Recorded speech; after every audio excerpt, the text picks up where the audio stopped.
प्रिय छात्र और छात्राओं, आज हम कॉम्प्रिहेंशन क्वेश्चन पोएम से जो है करेंगे और किस तरह से आंसर छांटें जो सीरीज में चला रहा हूँ। इसमें आप दूसरी पोएम फायर एंड आइस में से जो है क्वेश्चन के आंसर किस तरह से छांटें और उसको लिखें, उसका तरीका मैं आपको बता रहा हूँ। और देखिए, जैसा कि पोएम है सम से the world will and in fire. मैंने कल भी कहा था कि इसमें जो है रट्टा मारते हैं बच्चे, रटना नहीं है, उसको समझिए, पोएम को पढ़ लो और पढ़कर ही उसमें से ही आंसर छांटो। देखो, पहले जो स्टैंजा को पढ़िए, फिर उसके निर्देश दो। क्या लिखा है कि रीड दी एवं नोटेड स्टैंजा, उपयुक्त स्टैंजा पद। स्टैंजा को हिंदी में कहते हैं पद को पढ़ो केयरफुली, सावधानी पूर्वक, and give the answer of following question.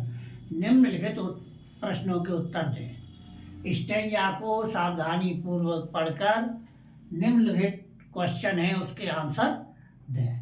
तो पहला प्रश्न है, give the name of the poem from which above noted stanza has been taken. ये 1 नंबर का निश्चित आएगा कि पोएम का नाम बताइए जिसमें से ये स्टैंजा ली गई है। तो पढ़ के ही मालूम पड़ जाता है कि पोएम ये हमने पढ़ी है। तो सम से the word will and in fire पढ़ी होगी तो उसमें ऐसा संकेत आएगा।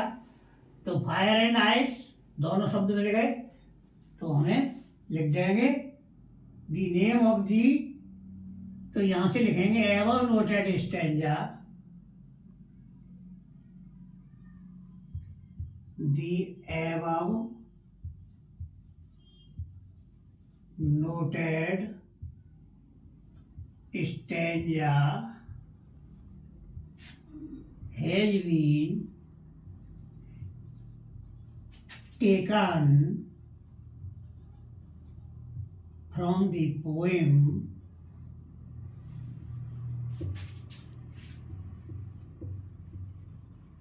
पोएम का नाम fire and ice.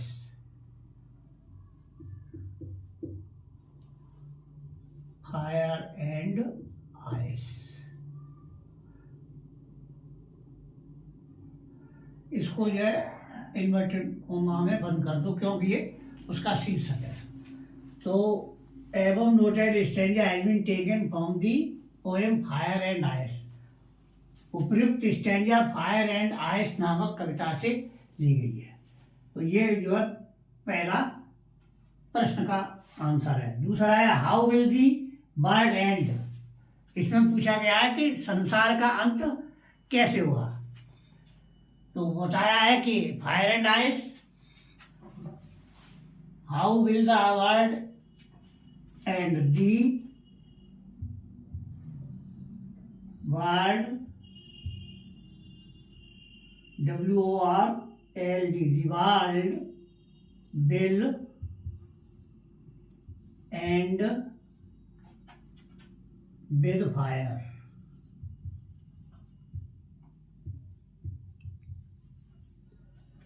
The world will end with fire and ice. आग तथा बर्फ से, दोनों से संसार का अंत हो जाएगा। Question number 3, what does the poet compare fire. यहाँ पर जो है कवि ने फायर की तुलना किससे की गई है। तो देखिए, फायर डिजायर, ये इसका राइमिंग स्कीम है। तो फायर की तुलना डिजायर से की गई है।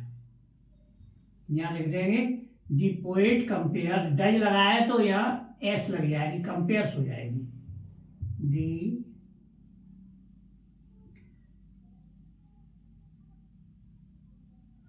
दी पोएट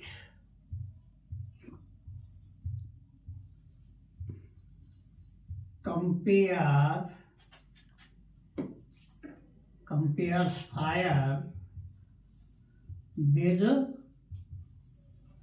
डिजायर, DESIRE। कवि जो है आपकी तुलना डिजायर से करता है। Question number 4, what does ice symbolize? बर्फ किसका प्रतीक है? सिंबलाइज प्रतीक। तो बर्फ किसका प्रतीक है वो तो आपने पढ़ा ही है। तो दी आइस symbolizes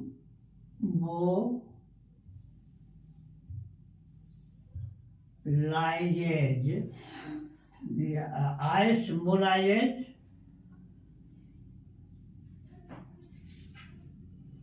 of hatred.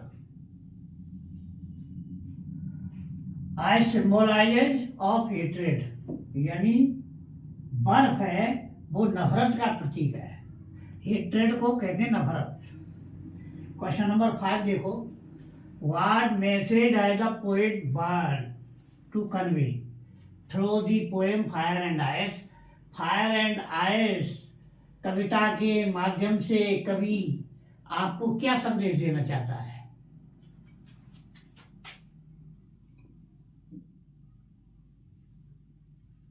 तो यहां से इस चीज से बना के लिखेंगे through the poem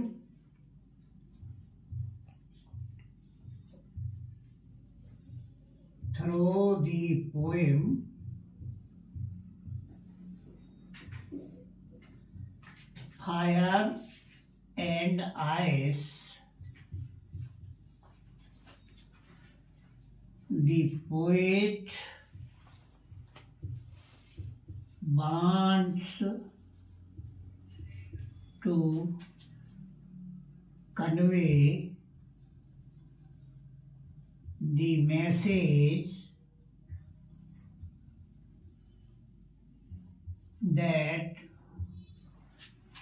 that we should। अब क्या संदेश है? फायर लालच और आइस कहते हैं नफरत। तो convey message that we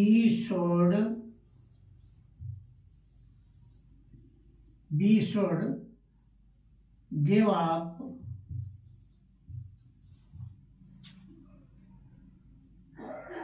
greed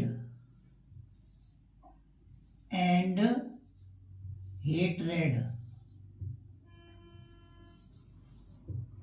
कवि हमें ये संदेश देना चाहता है कि हमको लालच और घृणा करना बिल्कुल छोड़ देना चाहिए।